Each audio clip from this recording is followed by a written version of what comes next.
कुमारी गिराया नहीं, आज अमृत पिलाने से क्या फायदा, कभी आस कुमारी गिराया नहीं, बात अमृत पिलाने से क्या फायदा, कभी गिरते हुए को उठाया नहीं, आज आंसू बहाने से क्या फायदा, आज आंसू बहाने से क्या फायदा।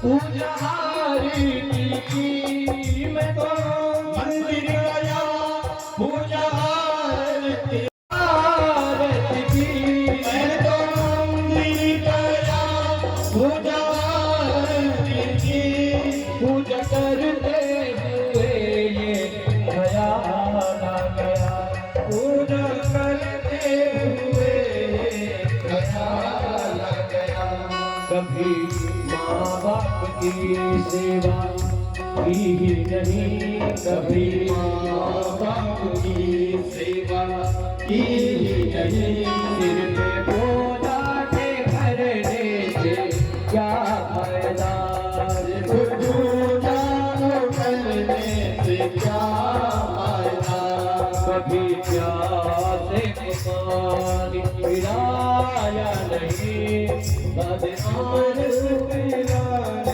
से क्या फायदा।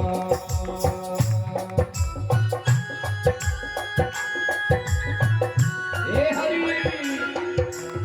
आहा बजाओ मीठी मीठी तालियां, आहा ए हरि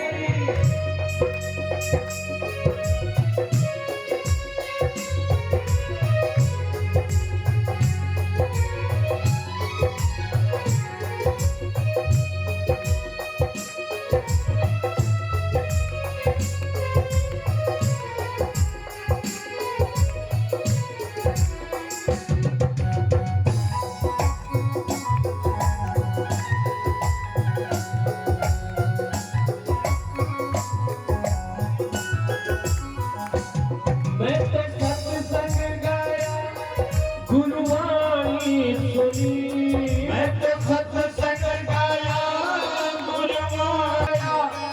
गुरुवाणी सुनी।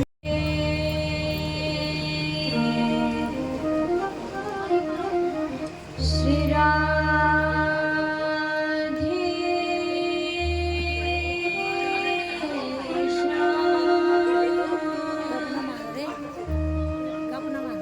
हल्ला नाही। स्वस्ति श्री गणेशाय नमः।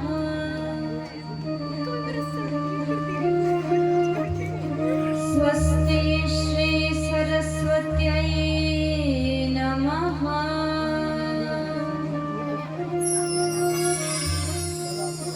स्वस्ति श्रीमत्कुञ्जविहारिण्यै नमः। स्वस्ति श्रीमद् उमामहेश्वराभ्यां नमः। स्वस्ति श्रीमद्गुरुचरणकमलेभ्यो नमः। वर्णानामर्थसङ्घानां रसानां छन्दसामपि मङ्गलानां च कर्तारौ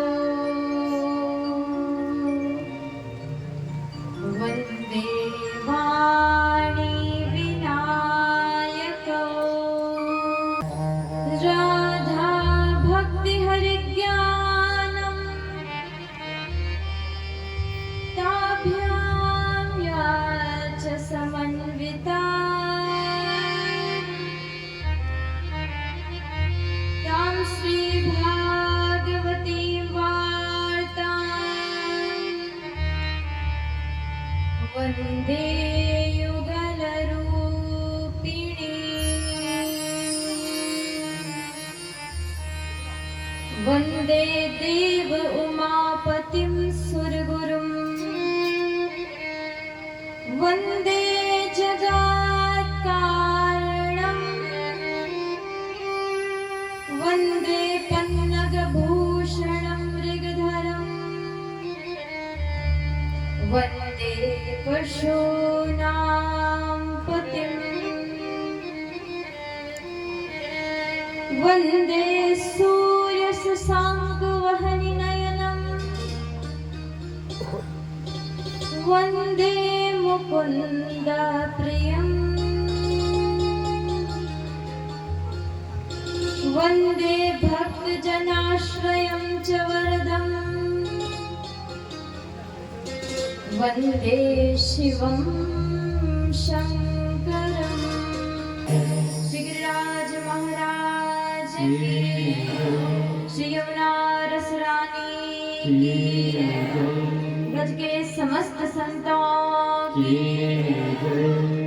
देवभूमि उत्तराखंड की, बद्री विशाल भगवान की, श्री लक्ष्मी नारायण भगवान की, श्री व्यास जी महाराज की, श्री नारद जी महाराज की, श्री उद्धव जी महाराज की, श्री सिद्धि विनायक भगवान की, भगवती सरस्वती गंगा की, भगवती ऋषि गंगा की, भगवती अलकनंदा की, भगवती पिंडर गंगा की, कर्णप्रयाग क्षेत्र की, पावन कर्णशिला की, श्री कृष्ण कर्ण भगवान की, भगवती उमा माता की, श्री द्योड़ी महादेव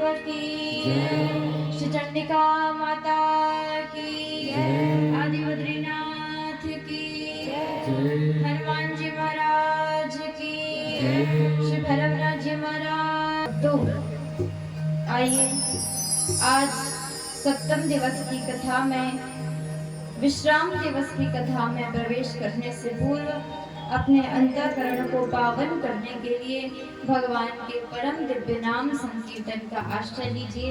और आज तो खूब उत्साह से कीर्तन कीजिए, क्योंकि आज भागवत जी आपके मध्य से विदा लेकर के और आप सबके हृदय में विराजने जा रही है। इसीलिए आज कथा का विश्राम दिवस, जो भक्तजन मेरी वाणी को सुन रहे हैं, कर्णप्रयाग में जहाँ भी स्थित हैं, यदि समय हो, व्यस्त ना हो और व्यस्त हो और अपना कार्य छोड़कर आ सकते हो, तो इस पंडाल में शीघ्र उपस्थित हो जाइए, क्योंकि आज अंतिम दिवस की कथा है और इस कथा को श्रवण करके वही पुण्य प्राप्त होगा जो 7 दिन पर्यंत कथा सुनने का पुण्य है। वो लोग धन्य हैं जो प्रथम दिवस से कथा सुनते हुए और 7 दिनों का समय जिन्होंने भगवान के नाम कर दिया। आपने अपनी 7 पीढ़ियों का उद्धार कर दिया है। माँ के पक्ष की 7 पीढ़ी और पिता के पक्ष की 7 पीढ़ी, आने वाली 7 पीढ़ी सभी धन्य हो गई हैं, क्योंकि आपने 7 दिन पर्यंत और भक्ति का संकल्प लेकर के भागवत की कथा सुनी है। अब इसके पर्यंत कभी भी आपका मानव जन्म नहीं होगा, कभी भी कर्मवश किसी नीच योनि में आप नहीं जाएंगे। इसी शरीर से यदि कथा को पकड़े रखा, छोड़ा नहीं, तो स्वयं सिद्ध होकर के भगवान के दिव्य वृंदावन धाम में आपका प्रवेश हो जाएगा। इसीलिए भक्तों, जहाँ भी कोई हो, शीघ्र आज पंडाल में उपस्थित हो जाइए। आज भगवान का दरबार खुला है। ये अवसर जो कर्णशिला पर 5000 वर्ष के बाद आया है, ये कथा जो प्रथम बार इस कर्णशिला पर हुई है, आप सभी को धन्य करने के लिए आई है। आज भगवान इंद्र ने सहयोग किया है, देवराज इंद्र ने वर्षा करके यज्ञ की पवित्रता की और स्थापना की है, यज्ञ की शुभ कामना दी है, यज्ञ को सफलता के लिए आशीष प्रदान किया है। आज भगवान सिद्धि विनायक ने मुझे सब कुछ दे दिया है। और आइए भगवान श्री कृष्ण और प्रेम की अधिष्ठात्री देवी भगवती श्री राधा रानी के नाम का संकीर्तन करते हुए सप्तम दिवस की कथा में प्रवेश करते हैं। बोलिए श्री राधा कृष्ण भगवान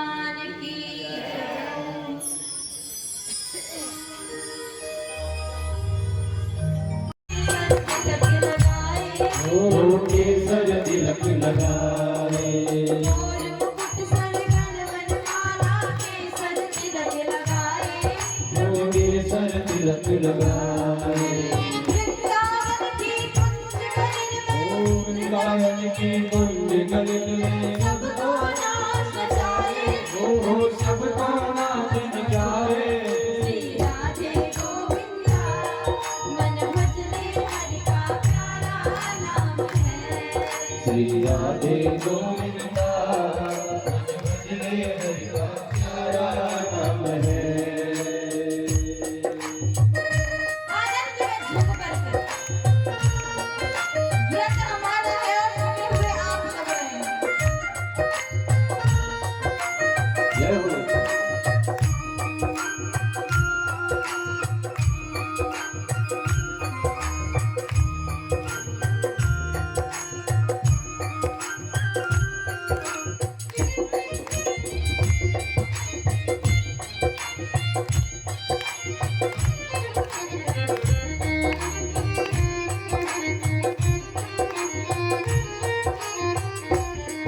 माँ गिरधर नागर कहती मीरा, सूर को श्यामल भाया। ओ सूर को श्यामल भाया, गिरधर नागर कहती मीरा, सूर को श्यामल भाया। ओ सूर को श्यामल भाया।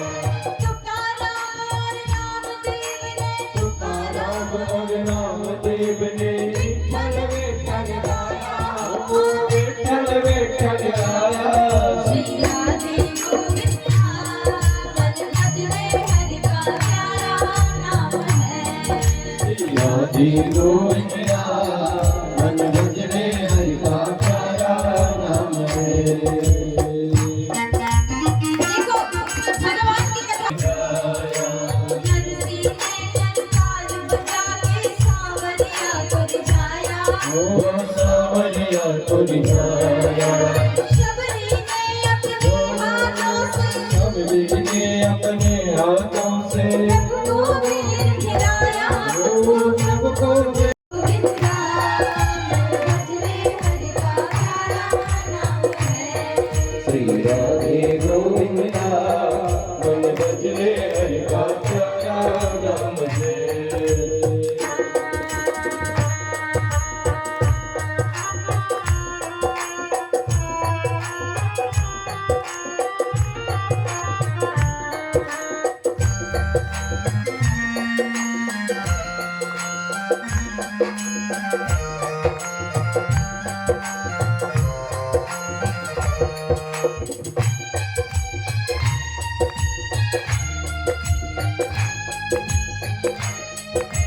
नारियों की सेवा करते हैं।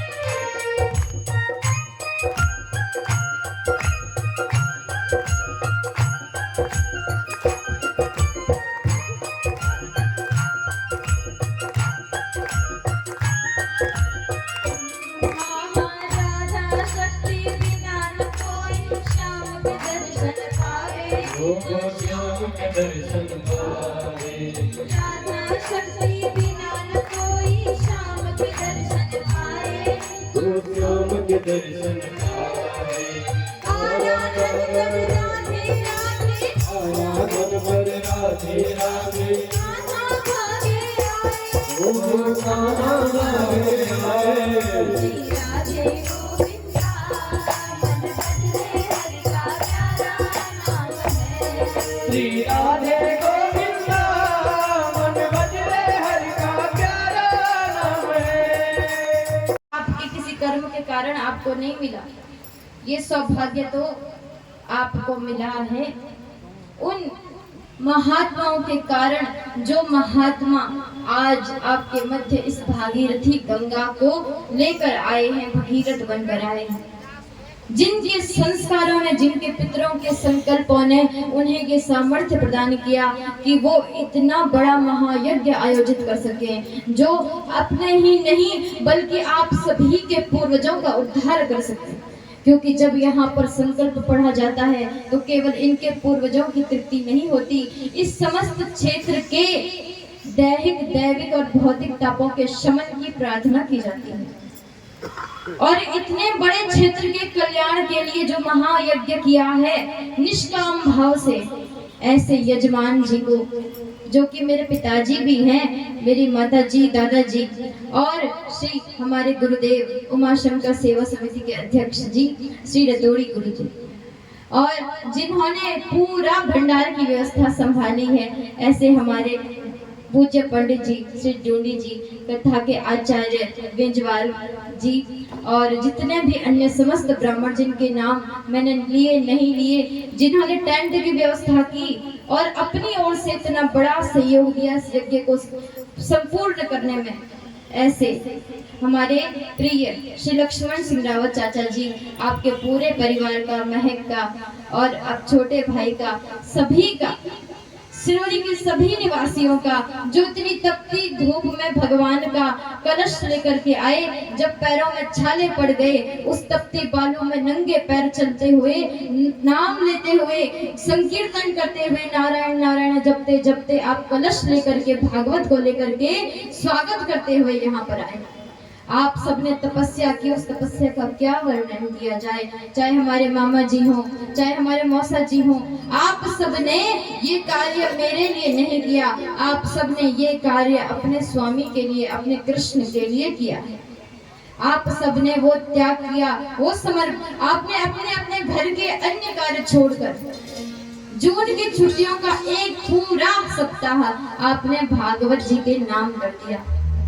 जिन भगवान के लिए आपने 7 दिन का समय निकाल कर तपस्या की है, वो भगवान आपकी 7 पीढ़ियों का उद्धार कर देंगे, और वो भगवान प्रत्यक्ष फल देने वाले हैं। आपके चित्त में जो आनंद उत्पन्न हो रहा है इस क्षण, जो परम संतुष्टि का भाव है, यही सबसे बड़ा फल है, यही सबसे बड़ा फल है। इस संतुष्टि को आप कहीं से खरीद नहीं सकते, कोई प्राप्त नहीं कर सकता। ये संतुष्टि तो आपको तब मिली है जब आपने स्वयं ये तपस्या पूरी की।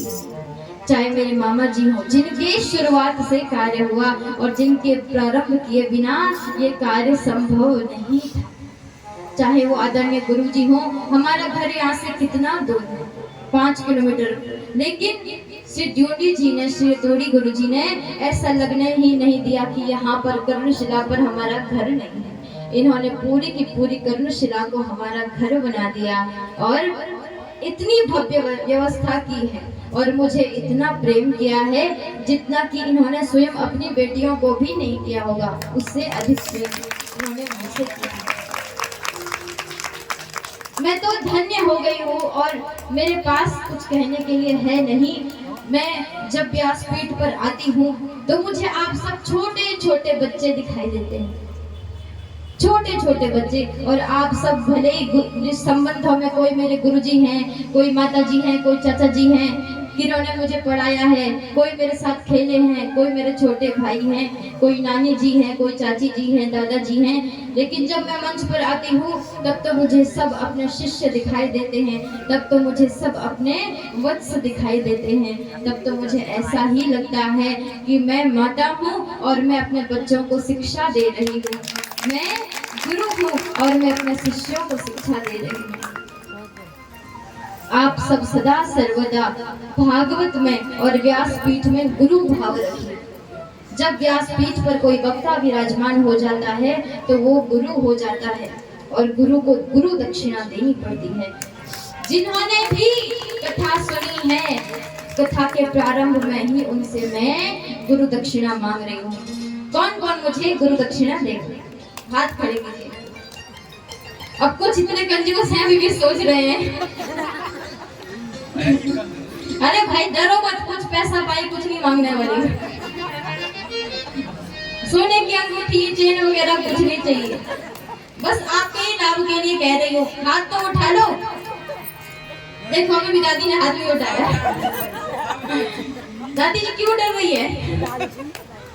तो देखो आप सबसे मुझे यही गुरु दक्षिणा चाहिए कि कर्णप्रयाग में जो कर्णशिला है इसे हम सब ने बहुत उपेक्षित कर दिया है। 5000 वर्ष के बाद यहाँ पर इतना सुंदर अवसर, ऐसा उत्सव, ऐसा महायज्ञ होगा जिसमें समस्त ऋषियों का इतना बड़े स्तर पर ध्यान किया गया। सिद्धि विनायक भगवान गणेश शिला यहाँ पर विराजमान है और उस गणेश शिला पर कर्णप्रयाग के लोगों ने कभी ध्यान ही नहीं दिया। जब मैंने स्कंद पुराण पढ़ा तब मुझे पता चला यहाँ पर विनायक की शिला है। विनायक की शिला तत्र रक्त वर्णावचित्रिता, लाल वर्ण की विनायक की शिला दर्शन करके स्पर्श करके जो भी मांगते हैं मिल जाता है। और आप सब आज तक कईयों ने उस शिला के दर्शन नहीं किए। कर्णप्रयाग के लोग तो यहाँ कर्ण शिला पर आते ही नहीं। इसीलिए आप सबसे कर्णप्रयाग वासियों से ये दक्षिणा चाहिए कि जब भी शुभ कार्य होगा भगवान गणेश को दुर्वा अर्पित करने, दूध चढ़ाने के लिए, फूल चढ़ाने के लिए आप गणेश शिला पर जाएंगे, गणेश जी के दर्शन करेंगे, गणेश जी का स्तवन करेंगे, पूजन करेंगे, वंदन करेंगे। जब भी शुभ कार्य कर रहे हो इस मार्ग से जाएं, सामने से गणेश जी के दर्शन करते हुए जाएं। ये गणेश जी 5000 वर्ष से अधिक समय से पूर्व यहाँ पर प्रकट हुए, आज तक आपका ध्यान नहीं गया। इस कथा के बाद से ये जो अवधि थी समाप्त होनी चाहिए और गणेश जी को पूजा का अवसर मिलना चाहिए, स्थान मिलना चाहिए। यहाँ पर हमारे रतोड़ी गुरु जी जिन्होंने इतना बड़ा महायज्ञ इसमें अपना सर्वस्व अर्पित कर दिया, आप सभी उनका सहयोग करेंगे कि कर्णशिला वापस भव्यतम रूप में आए। कर्णप्रयाग के हृदय में विराजमान ये शिला हर किसी के हृदय में स्थापित हो जाए। ये कर्णप्रयाग वासियों से मुझे चाहिए। देंगे कर्णप्रयाग वासी? हाथ खड़े करके बताएं। अभी भी सोच रहे हैं, बड़े जिद्दी लोग हैं। नहीं, आप सबको ही देना है। और फिर दूसरा मैं आपसे संकल्प मांगती हूँ, यदि आप सब चाहते हैं कि भागवत आपके घर में जाए, भगवान आपके घर में जाए, तो आपके घर में भले ही श्री कृष्ण की कोई तस्वीर ना, कोई फोटो नहीं, आपके घर में श्री कृष्ण का नाम और निशान नहीं, कोई चिन्ह प्रतीक नहीं, लेकिन श्रीमद् भागवत महापुराण ग्रंथ आपके घर में होना चाहिए। इसीलिए जाइए, निकटवर्ती दुकानों में जाकर, पुस्तक भंडारों में जाकर के तुरंत अपने घर में श्रीमद् भागवत महापुराण लेकर आइए।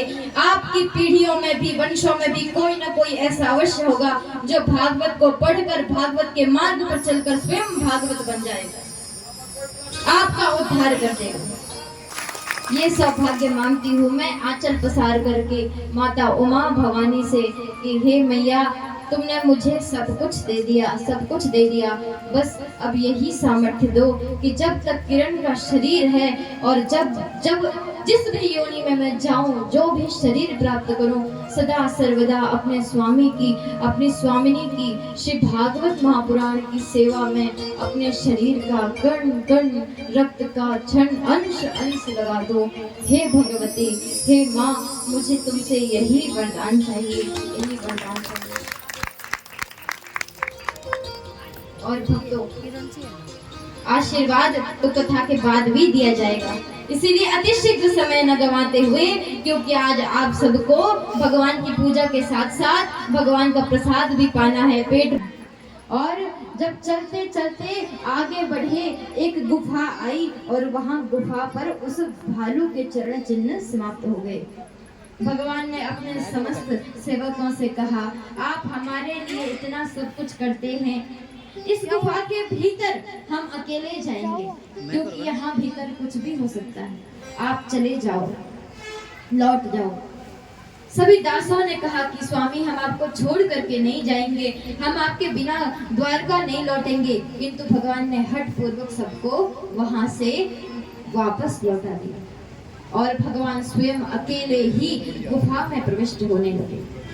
इतना सुंदर सौंदर्य है श्री कृष्ण के श्री अंगों में कि जब गुफा में प्रवेश कर रहे हैं, भगवान का नील वपु और नील नीरधर श्याम तन, भगवान का नील कमल जैसे सुंदर अंगों वाले श्री कृष्ण, माथे पर मोर मुकुट है, कमर पर फेंट कसी हुई है, सर्वांगों में हीरे मोती पन्ना माणिक मणियों के आभूषण हैं, अंगुलियों में सुंदर से से हाथों पर अंगूठियां सज रही हैं और भगवान ने हाथ में शंख धारण करके भीतर प्रवेश कर रहे हैं। वो अंधेरी गुफा भगवान के श्रीअंगों की चमक से, ज्योति से प्रकाशित होने लगी और भगवान ने इस मुर दैत्य का नाश कर दिया। भगवान ने भीतर प्रवेश किया, तब तो भगवान द्वंद्व युद्ध करने लगे, दिव्यास्त्र शस्त्रों से युद्ध होने लगा।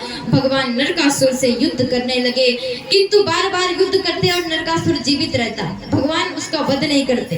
तब सत्यभामा ने कहा, प्रभु क्या कर रहे हैं, मार डालिए इस दैत्य को। तब भगवान ने सत्यभामा की बात सुनकर ही अपने सुदर्शन चक्र से और इस दैत्य का वध कर दिया।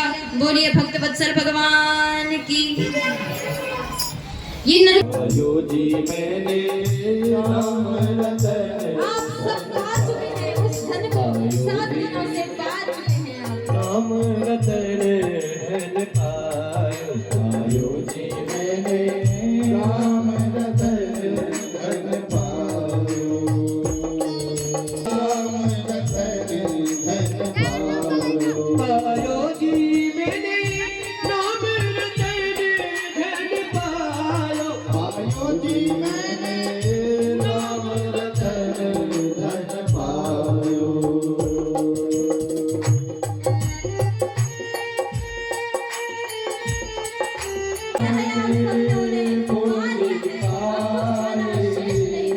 जन्म जन्म की पूंजी पाए, जन्म जन्म के पूंजी पाए, जन्म जन्म की पूंजी पाए, जन्म जन्म की पूंजी पाए, जग में सभी गवाए हो, जग में सभी गवाए हो, पायोली मैंने नाम रतन धन पायो, पायो जी मैंने राम रतन धन पायो, पायो जी मैंने राम रतन धन पायो, पायो जी मैंने राम रतन धन पायो।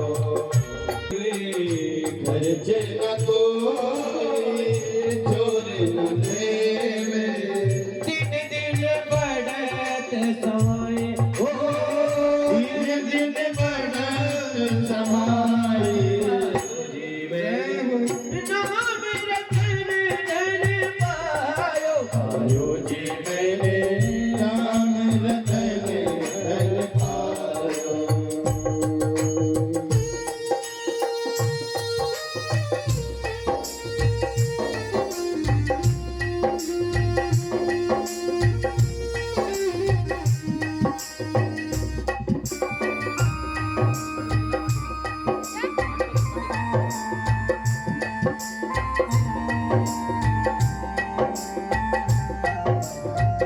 आके प्रभु गिरधर नागर, ओ मीरा,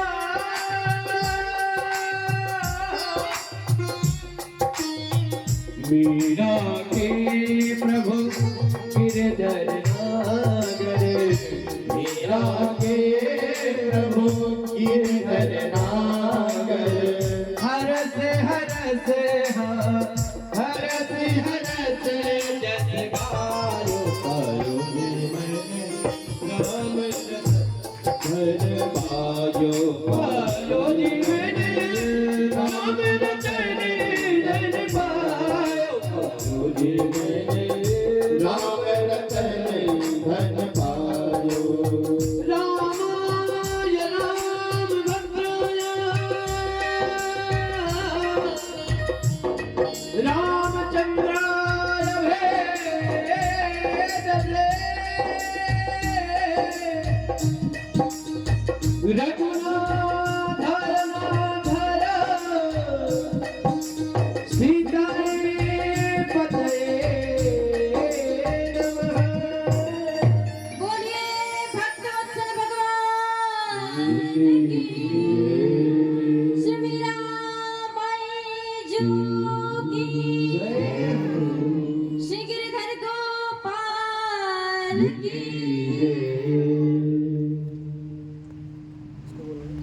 पायो जी मैंने राम रतन धन पायो।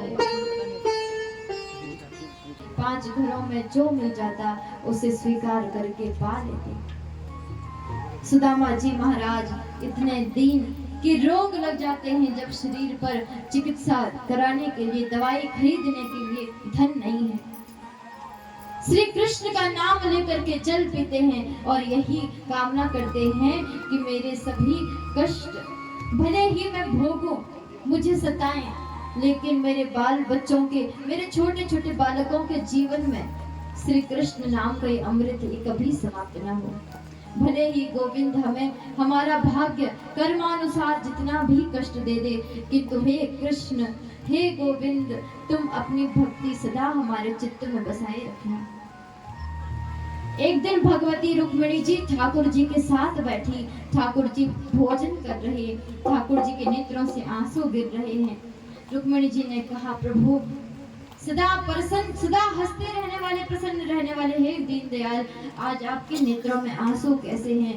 भगवान रोते रोते कहने लगे, हे सखी, हे रुक्मिणी, आज मेरा सुदामा 50 दिन हो गए जब उसने भरपेट भोजन देखा भी नहीं।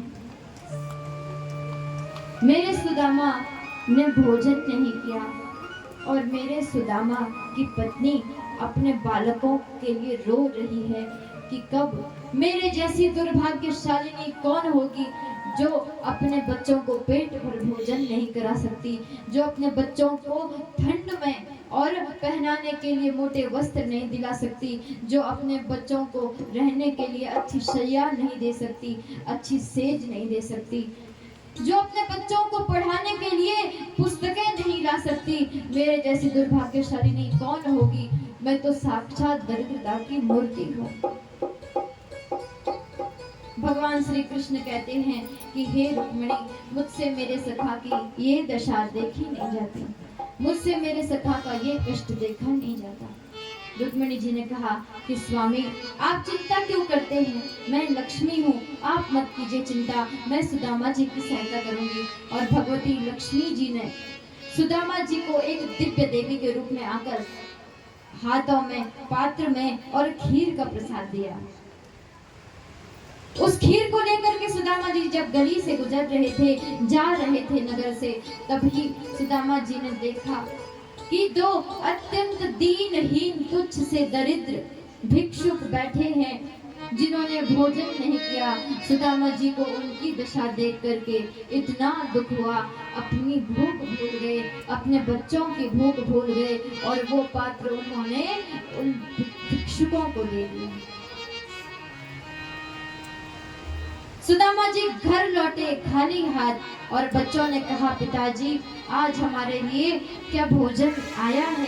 तब सुदामा जी अपने बालकों को देख करके अश्रुपात करते हैं, भीतर जाते हैं, फिर माला जपते जपते भगवान के ध्यान में डूब जाते हैं। और भगवती सुशीला जी रो रही है अपने बच्चों को हृदय से लगा करके, वो दिन कब आएगा जब मैं अपने बच्चों को भरपेट भोजन खिला सकूंगी। भगवान से देखा नहीं गया। भगवान ने कहा, रुक्मिणी, अब हम अपने सखा की दरिद्रता को मिटाने के लिए जो कर सके वो करेंगे। और भगवान एक ब्राह्मण का रूप धारण करके सुदामा जी के घर के बाहर पहुंच गए। ब्राह्मण का रूप धारण करके भगवान बाहर पहुंच गए, कहने लगे, भिक्षाम देहि, भिक्षाम देहि। सुशीला जी घबरा गई। जिस घर में स्वयं खाने के लिए एक रोटी नहीं, एक टुकड़ा नहीं है, द्वार पर ब्राह्मण देवता आ गए हैं, अब इन्हें क्या कहूँ, क्या खिलाऊं।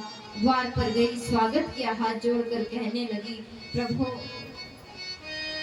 आपको भोजन कैसे कराऊं, क्योंकि मेरे घर में सूतक लगा हुआ है, मेरे घर में दरिद्रता रूपी कन्या ने जन्म लिया है। और जब से इस दरिद्रता रूपी कन्या ने मेरे घर में जन्म लिया है, तब से मैंने अन्न का दर्शन नहीं किया, तब से मेरे पुत्र भोजन से वंचित रह गए। भगवान ने देखा, अत्यंत दीन दशा, अत्यंत दीन। भगवान के नेत्रों में आंसू आ गए। कहा कि हे देवी, क्या ये सुदामा जी का घर है? भगवती ने कहा हाँ, ये सुदामा जी महाराज का ही घर है। तब भगवान कहने लगे, सुदामा जी तो वही हैं जो भगवान द्वारकाधीश के साथ विद्यालय में पढ़ते थे। भगवान द्वारकाधीश सदा सुदामा की चर्चा किया करते हैं, किंतु आपके पति सुदामा कभी कृष्ण से मिले ही नहीं।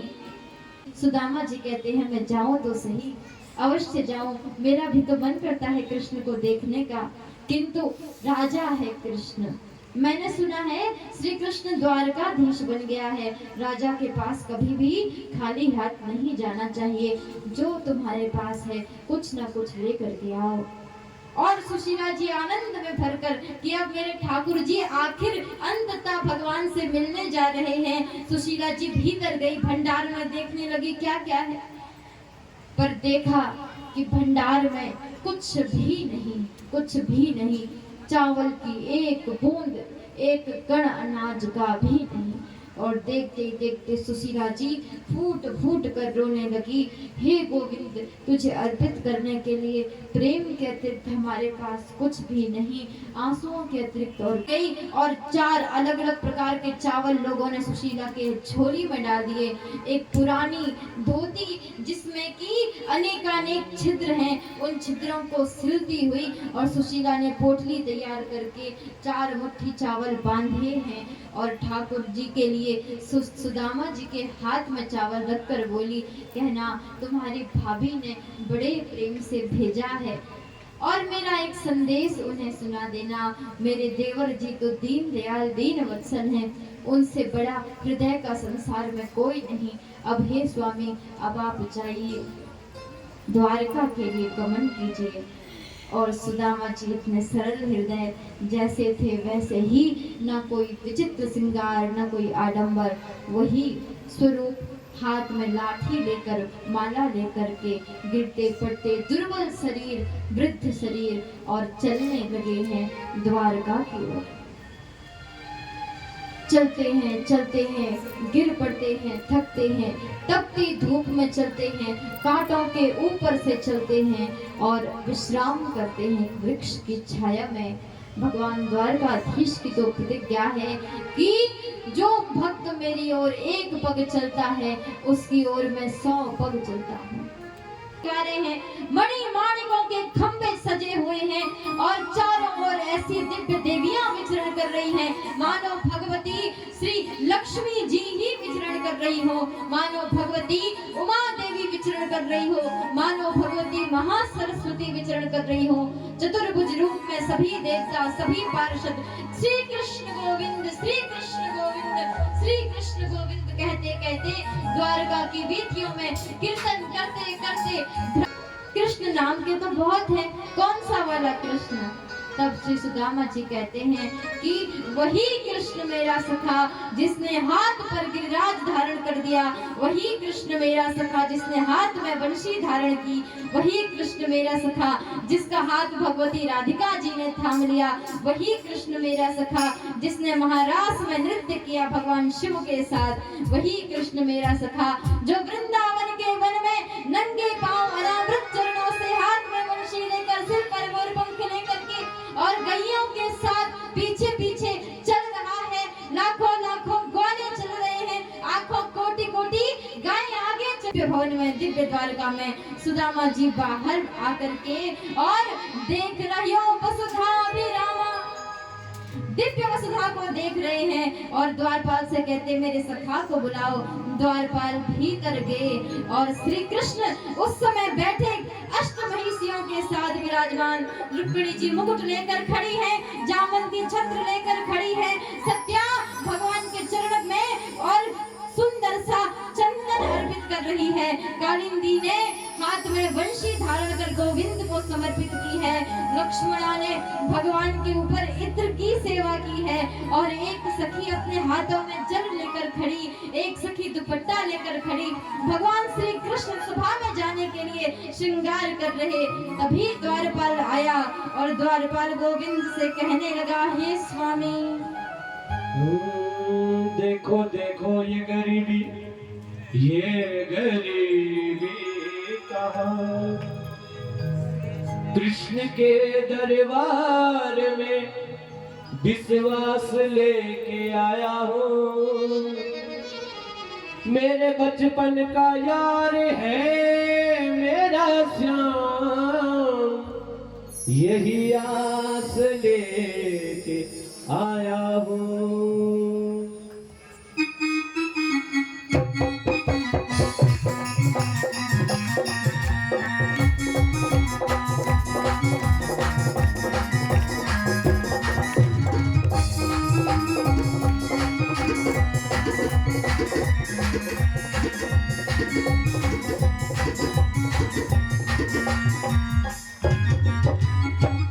अरे द्वार वालों मुझे कन्हैया से कह दो, अरे द्वार वालों मुझे कन्हैया से कह दो कि मैंने सुना सखा आ गया है, कि मैंने सुना गरीब आ गया है। न सर पे है पगड़ी न तन पे है जामा, न सर पे है पगड़ी न तन पे है जामा। बता दो कन्हैया को नाम है सुदामा, बता दो कन्हैया को नाम है सुदामा। सुदामा बता दो कन्हैया को नाम है सुदामा। न सर पे है पगड़ी न तन पे है जामा, बता दो कन्हैया को नाम है सुदामा। वस्त्र है न पैरों में जूते हैं, वो ऐसा है जैसा हमने कभी देखा ही नहीं। द्वार पर एक गरीब ब्राह्मण है, द्विज दुर्बल अत्यंत दीन दुखी प्रभु, और पता नहीं किस गांव से आया है। वो आपके विषय में पूछ रहा है और कहता है कि वो आपका सखा सुदामा है। जैसे कृष्ण ने सुना सुदामा आ गया और ठाकुर जी सारा श्रृंगार छोड़ करके भाग खड़े हुए। हे सुदामा, हे सखा, रुक जा रुक जा रुक जा, और भागने लगे। द्वारकाधीश भागने लगे। सिर का मुकुट धरा का धरा रह गया, सुंदर से वस्त्र पड़े के पड़े रह गए, पैरों की पादुकाएं पड़ी की पड़ी रह गई। भगवान अपना छत्र छोड़ करके भाग खड़े हुए और भगवान दौड़ते दौड़ते हैं, दास दासियों से टकराते हैं, गिर पड़ते हैं, धूल धूसरित हो जाते हैं। जैसा मटमैला स्वरूप सुदामा का हो गया, जितने धक्के सुदामा ने खाए ठाकुर जी तक पहुंचने के लिए, उतने धक्के खा खा कर ठाकुर जी दौड़ते दौड़ते सुदामा से मिलने अपने द्वार तक पहुंचे हैं। सारे दास दासी ये दृश्य देख करके दंग रह गए और ठाकुर जी ने देखा द्वार पर मेरा सखा सुदामा नहीं है। सुदामा जी ने सोचा यदि उसे आना होता तो वो अब तक आ नहीं जाता। द्वार पर कब से खड़ा हूँ, कब से पुकार रहा हूँ, वो नहीं आया। राज राजेश्वर हो गया है और सारे संसार का स्वामी श्री कृष्ण यदि मुझ गरीब को अपना मित्र कहेगा, कितनी उसकी कीर्ति जाएगी, कितना उसका अपमान देंगे। इसीलिए यहाँ रहना उचित नहीं। और सुदामा जी चले गए। ठाकुर जी जैसे द्वार पर पहुंचे, कहाँ है सुदामा, कहाँ है सुदामा। अपने दासों से पूछने लगे मेरा सखा कहाँ, मेरा सखा कहाँ। और दौड़ते दौड़ते अपने नगर द्वारका के बीच में ठाकुर जी पहुंचे। सुदामा को दौड़ते देखकर, चलते देखकर सुदामा के पीछे पीछे चले। सुदामा का पीछे से हाथ पकड़ लिया, सुदामा जी को हृदय से लगा लिया। बोलिए भक्तवत्सल भगवान की ना कोई। भगवान ने सुदामा को हृदय से लगा दिया और सुदामा जी सोच रहे हैं कि ये किस जन्म का पुण्य है, ये किस जन्म का फल है कि मुझे ऐसा सखा मिला, मुझे कृष्ण मिला। कृष्ण ने हृदय से लगा लिया। भगवान श्री कृष्ण सोच रहे हैं मेरा शरीर इतना हृष्ट पुष्ट है, इतना कठोर है, कहीं सुदामा को पीड़ा न हो रही हो। और सुदामा सोच रहे हैं मेरा शरीर इतना कृशकाय है, इतना कमजोर है, कहीं मेरी हड्डियां अस्थियां मेरे ठाकुर के श्रीअंगों पर चुभ न रही हो। और तब दोनों मित्र अलग अलग हुए, हाथ पकड़कर खड़े हो गए। बड़ा अद्भुत आनंद दोनों के मिलन का। श्री कृष्ण सुदामा को देख रहे हैं, सुदामा श्री कृष्ण को देख रहे हैं और देखते देखते मुस्कुराते हुए मन ही मन सोच रहे हैं कि कितने वर्षों के बाद देखा है। जब अंतिम समय पर मिले थे ऋषि सांदीपनि की आश्रम में, जब हमारी विदाई का दिन था, सुदामा कितना रो रहा था। सुदामा के साथ हमने काशी में दिव्य देवालयों में जाकर के दर्शन किए हैं।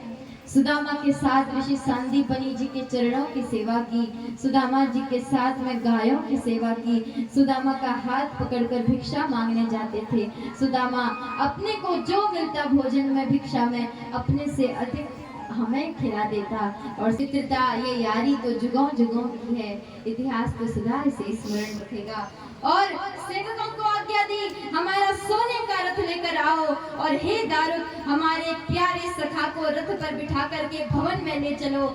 जिस रथ पर भगवान अपनी प्रिय पत्नी रुक्मिणी जी के साथ विचरण करते हैं, उसी रथ पर भगवान सुदामा जी को बिठाकर स्वयं बैठे और सुदामा जी के ऊपर छत्र लगा करके, चवर डुला करके भगवान और दिव्य आनंद संकीर्तन करते करते सुदामा जी को भवन में लेकर आए हैं। भवन में सुदामा जी ने प्रवेश किया। सभी रानियां, अष्टमहिषियां, अष्टधारियां भगवान की खड़ी हो गई और हाथों में आरती की थाली लेकर के अपने इस भव्य दिव्य अतिथि का स्वागत कर रही हैं। सब विचार कर रही हैं कि राज राजेश्वर श्री कृष्ण ही हैं, कि साक्षात लक्ष्मी अपनी पत्नी है और इतना दीनहीन सा व्यक्ति परम मित्र है, ये तो श्री कृष्ण ही है। सारी पट्टमहिषियां निहार हो गई अपने स्वामी की दीन दयालुता को देख करके, और पट्टमहिषियों ने सुदामा जी का स्वागत किया। भगवान सुदामा का हाथ पकड़कर अपनी दिव्य सुधर्मा सभा में, जहां सारे देवता विराजित हैं, और सिंहासन पर बिठाया सुदामा जी को और इशारा किया, संकेत किया रुक्मिणी की, और भगवान सुदामा के चरण धोने लगे। स्वर्ग के देवता आज तो शिव रोए हैं, आज भगवती उमा देवी रोई है, आज समस्त संसार रो पड़ा है ठाकुर जी के इस स्वरूप को देख करके, और रोए हैं ठाकुर जी, बहुत रोए। फिर सुदामा जी के मुख की ओर देखा, सिर झुका करके सुदामा बैठे हैं सिंहासन पे। ठाकुर जी को लगा कि मेरा सखा अब अत्यंत संकोच कर रहा है। अब श्री सुदामा जी महाराज शर्म से गड़े जा रहे हैं धरती पर। ये कन्हैया क्या कर रहा है? एक कन्हैया तो मुझे लज्जित कर रहा है, ऐसा मत कर, मैं इस सम्मान के योग्य नहीं हूँ, अब बहुत हो गया, तूने हृदय से लगा लिया, अब मैं चलता हूँ, पर ठाकुर जी जाने नहीं दे रहे। ठाकुर जी ने कहा, ठाकुर जी ने देखा जब से आया कुछ छुपा रहा है। ठाकुर जी ने कहा, बता, अकेला तो आया नहीं, खाली हाथ तो आया नहीं, मेरी भाभी जी ने कुछ तो भेजा होगा, मेरी भाभी ने कुछ तो दिया। और अब तो सुदामा जी भयभीत हो गए। अरे मैं तो उस कृष्ण के लिए भेंट लाया था जो वन में मेरे साथ लकड़ी काटने जाता था, अरे इस कृष्ण को तो मैंने सोचा ही नहीं, राज राजेश्वर श्री कृष्ण से क्या भेंट करूं। और तब सुदामा जी अपनी पोटली छुपाने लगे, पर बड़े ही कमजोर है सुदामा जी, और भगवान तो बड़े हुष्ट-पुष्ट, तुरंत हाथ से छीन ली पोटली, और सुदामा जी देखते रह गए, सिर झुका करके, नेत्र बंद करके, और देख रहे हैं कि अब कृष्ण देखेंगे तो हंसेंगे, क्या करेंगे कृष्ण। और जैसे कृष्ण ने पोटली खोली, देखी पोटली फटी हुई पुराना सा वस्त्र सिला हुआ, और उसके भीतर 4 प्रकार के चावल, 4 मुट्ठी चावल, ये भेंट दी है सुदामा ने। भगवान ने नेत्र बंद करके स्मरण किया, जिस क्षण ये 4 मुट्ठी चावल सुशीला जी बांध रही थी, उस समय सुशीला जी के बच्चे ललचा करके इस चावल को देख रहे थे, क्योंकि जिन बालकों ने कई समय से भोजन नहीं किया।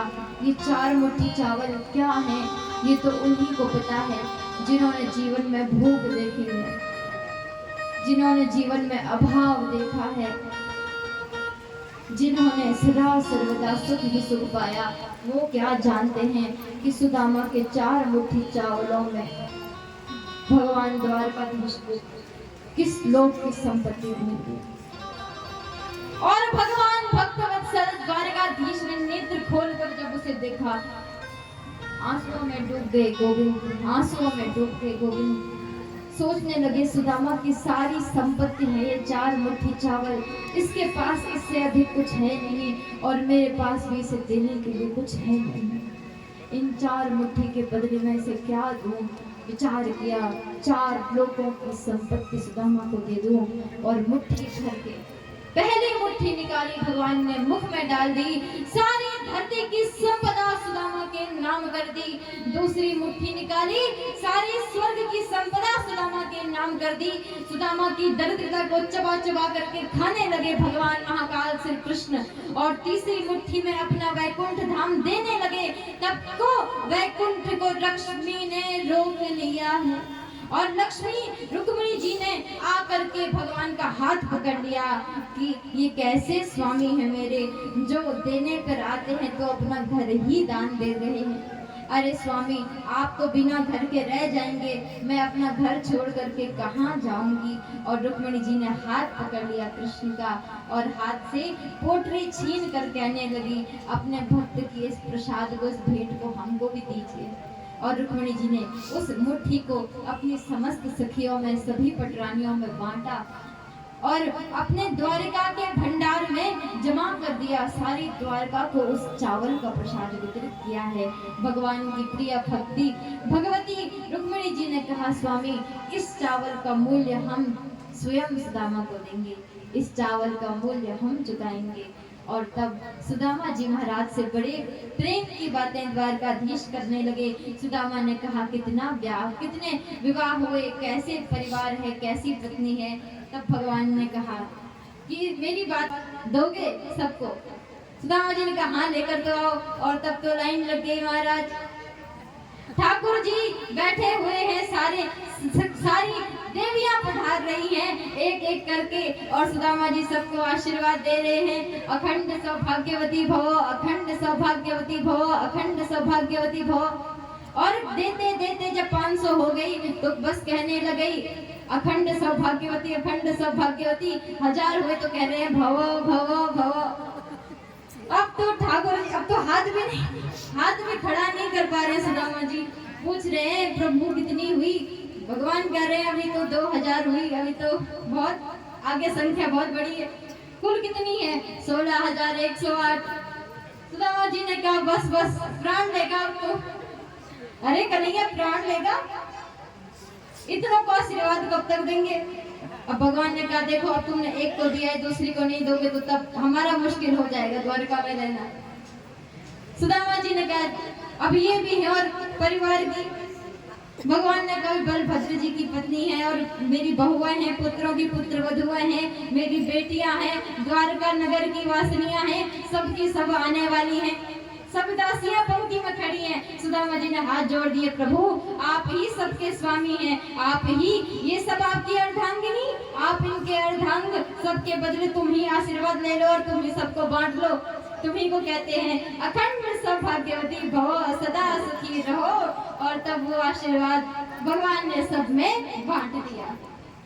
ऐसी दिव्य लीला हो रही है। सुदामा जी ने सोचा कृष्ण रोकेंगे, कृष्ण ने कहा, हाँ हाँ सही कह रहे हो, चलो बहुत समय हो गया, अब चलो। सुदामा जी को बड़ा आश्चर्य हुआ।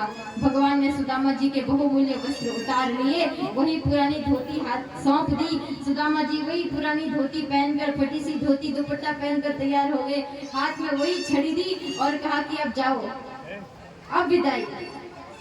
बोलिए भक्तवत्सल भगवान की।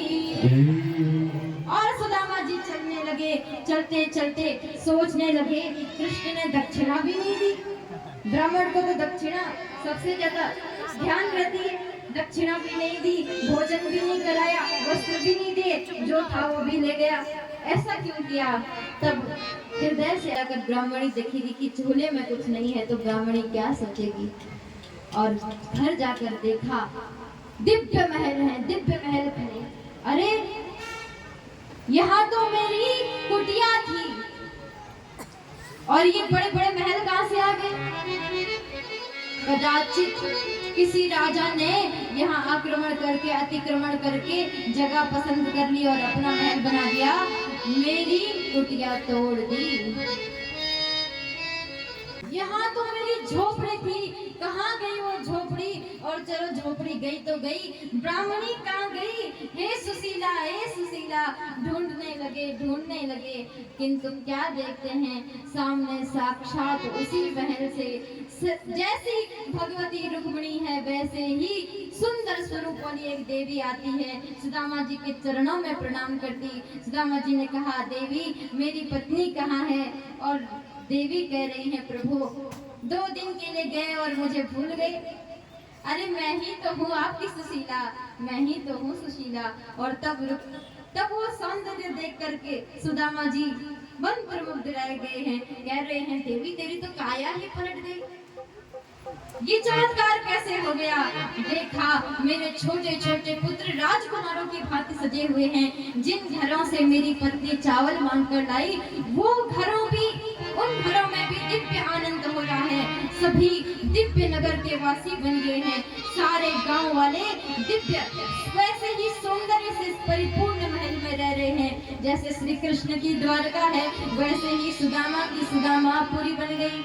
जैसे श्री कृष्ण का अपना महल है, वैसे ही सुदामा का महल हो गया। जैसे श्री कृष्ण की पत्नी है सुंदर, वैसे ही सुदामा की पत्नी हो गई। अब तो सुदामा जी आनंद में डूब गए, किंतु नेत्रों से इतने आंसू कहने लगे, हे सुशीले, धन्य है वो कृष्ण, धन्य है मेरा सखा। मेरे कृष्ण ने मुझे जानबूझ करके मेरे हाथ में कुछ नहीं दिया, मेरे शरीर पर वही वस्त्र रहने दिए, ताकि लोग ये न कहें सुदामा धन के लोभ से कृष्ण के पास गया और कृष्ण ने सुदामा को भिक्षा में इतना सब दे दिया। उसे देते हुए किसी ने न देखा, लेकिन झोली सदा भरी देखी। कृपा करते किसी ने न देखा, लेकिन कृपा सबने देखी। सूर्य ने संसार में जो कृपा की, जो रंग आए हैं प्रकृति में, संसार में, ये सभी रंग भगवान सूर्य की किरणों से निकलते हैं। लेकिन किरणें जब वो रंग धरती पर अर्पित करती है, अर्पित करते हुए इन किरणों को किसने देखा है? सबने तो धरती पर रंग ही रंग देखे। ये संसार बना करके दिया है, जिन्होंने इस संसार की स्थिति की है, उत्पत्ति की है, जो इस संसार का संहार कर देते हैं, मैं वो कृष्ण हूँ। और चतुर्भुज रूप धारण करके भगवान वृक्ष के नीचे बैठे हैं, मुख पर मंद मंद मुस्कान छिटक रही है, एक पैर के ऊपर दूसरा पैर रखा हुआ है। ब्रह्मादि देवता स्तुति गाने लगे। उद्धव जी महाराज आए, भगवान ने एकादश स्कंद में उद्धव जी महाराज को आज्ञा दी, उद्धव अब तो द्वारका समुद्र में लय होने वाली है, किंतु तुम मेरे भक्त हो, मेरे भक्त का कभी नाश नहीं होता, इसलिए तुरंत मेरी चरण पादुकाओं को लेकर के बद्रीनाथ चले जाओ। और उद्धव जी महाराज को एकादश स्कंद में भगवान श्री कृष्ण ने 2 गीता कही, एक तो सुनाई अर्जुन को, एक सुनाई उद्धव को, और उद्धव गीता का उपदेश किया है। भगवान ने भागवत धर्म का उपदेश दिया है। कलयुग में मैं मूर्ति अर्चा विग्रह के रूप में घर घर में पूजा जाऊंगा। मेरा भक्त यदि अकेला है तो मेरा कीर्तन करे, यदि सबके साथ है तो मेरा उत्सव सबके साथ मनाए। तुम्हारे गुरु तुम्हें आशीर्वाद देते हैं। खाली हाथ आए थे, अवधूत वृत्ति में आए थे, और सुखदेव जी बिना कुछ लिए सबको आशीर्वाद दे करके सुखदेव जी महाराज अंतर ध्यान हो गए। बोलिए श्री सुखदेव जी महाराज की। जब श्री सुखदेव जी महाराज अंतर ध्यान, ये आशीर्वाद प्रदान कीजिए कि जिसने भी भागवती कथा का एक भी शब्द सुना है, उसके पूर्वजों को कभी भी अधोगति में ना जाना पड़े, उसके पुरखों का उद्धार हो जाए, उन सभी जीवात्माओं का ये लोक और परलोक संवर जाए, उन सब की संतान धर्म और भक्ति से युक्त हो जाए, उन सबके मन की मलिनता दूर हो जाए, उन सबके जीवन का दारिद्र्य दूर हो जाए, उन सबके जीवन के कष्ट समाप्त हो जाए, और जो क्षुद्र छोटे छोटे जीव हैं उन सब का उद्धार हो जाए। हे मेरी भगवती राधिके, मुझे यही आशीर्वाद प्रदान करो माता। हे जगत जननी भगवती, हे स्वामिनी श्री राधे, कि ये सभी श्रोतागण आपके दिव्य गोलोक धाम को, दिव्य वृंदावन धाम को प्राप्त करें। ये सभी श्रोतागण धन्य होकर के आपकी सेवा में समर्पित हों, अपने अपने भाव के अनुसार अपने अपने इष्ट के चरण कमलों की प्राप्ति में संपूर्ण रूप से समर्थ होकर के प्राप्त करें। और हे भगवती, आपके चरणों में मैं अपने यजमान के समस्त कल्याण की प्रार्थना करती हूँ। मैं अपने यजमान को इस कथा का पुण्य समर्पित करती हूँ। इस कथा का पुण्य फल मेरे यजमानों को प्राप्त हो, इस कथा का पुण्य फल मेरे समस्त श्रोतागणों को प्राप्त हो, इस कथा का पुण्य फल उन सभी को प्राप्त हो जिन्होंने स्वार्थ से या परमार्थ से किसी भी प्रकार से इस कथा में सहयोग किया है, जिन्होंने मुझे भागवत की पीठ पर बिठाने में मेरे जीवन में सहायता की है। उन सबको मेरे स्वामी फल देंगे, उन सबको मेरे कृष्ण फल देंगे, उन सबको मेरे गोविंद फल देंगे। और इस किरण को जिन्होंने धन्य कर दिया, जिन्होंने धन्य कर दिया, कृतकृत्य कर दिया, जिन्होंने इस माटी के शरीर को मंदिर बना दिया, जिन्होंने इस तुच्छ को पूज्य बना दिया, जिन्होंने इस नगण्य को अग्रगण्य बना दिया, ऐसे गोविंद को मैं क्या अर्पित करूं? ऐसे गोविंद को अर्पित करने के लिए तन मन धन जीवन के अतिरिक्त और कुछ भी नहीं है। किंतु हे स्वामी, जब तक मेरा अस्तित्व है तब तक मनसा वाचा कर्मणा मैं सदा सर्वदा निष्काम रूप से आपकी सेवा में समर्पित रहूंगी। जैसे आपके अधरों पर वंशी विराजमान, कुछ नहीं कहती, छिद्रों से युक्त आप फिर भी कृपा करके उसके छिद्र भरकर उसे अपने अधरों का अमृत पिलाकर मतवाली करके उसका नाद करके और ऐसे बजाते हैं कि सारा संसार मोहित हो जाता है। शिव की समाधि टूट जाती, ब्रह्मा वेद के मंत्र भूल जाते। उसी प्रकार मेरे हृदय में विराजमान मेरी सभी प्रकार की वाणियों को जागृत करके मेरे शरीर में सिद्धि प्रदान करके आपने जो वाक सामर्थ्य प्रदान किया है, मैं अपने समस्त कर्मों को आपके श्री चरण कमलों में अर्पित करती हूँ। हे स्वामिनी जो, हे दयानिधे, हे कृपालु, हे लाडली जो, मैं आपकी दासी हूँ, आपको समर्पित हूँ। मैं आपकी हूँ, मैं आपकी हूँ और मेरे सभी श्रोतागण भी आपके हैं। और भक्तों, आइए भागवत के अंतिम श्लोक के साथ आज की कथा के विश्राम की ओर बढ़ेंगे। पहले मैं कहूंगी, फिर आप कहेंगे। भवे भवे यथा भक्ति पादयोस्तव जायते तथा कुरुष्व देवेश नाथस्त्वं नो यथा प्रभो। अब आप मेरे साथ कहें। नाम संकीर्तनं यस्य, नाम संकीर्तनं यस्य, सर्व पाप प्रणाशनं, सर्व पाप प्रणाशनं, प्रणामो दुःख शमनः, प्रणामो दुःख शमनः, तं नमामि हरिं परम्, तं नमामि हरिं परम्। एक बार पुनः कहेंगे। नाम संकीर्तनं यस्य, नाम संकीर्तनं यस्य, सर्व पाप प्रणाशनं, सर्व पाप प्रणाशनं, प्रणाम दुःख शमनः, प्रणाम दुःख शमनः, तं नमामि हरिं परम्, तं नमामि हरिं परम्। ओम जय जगदीश हरे, स्वामी जय नाथ हरे, भक्त जनों के सुख है, दास जनों के बंसरी वाला दूर करे।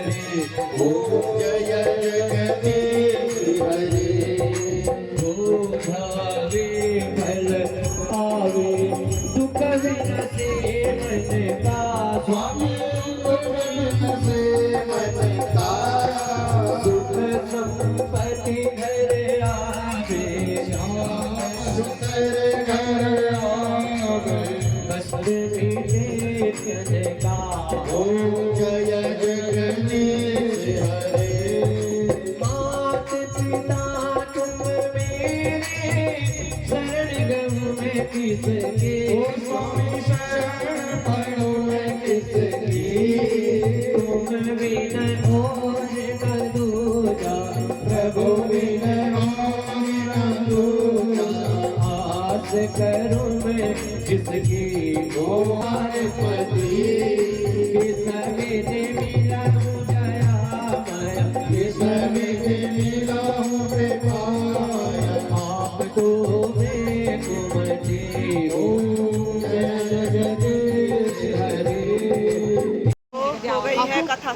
और खा पी के प्रसाद ग्रहण करके बैठने अभी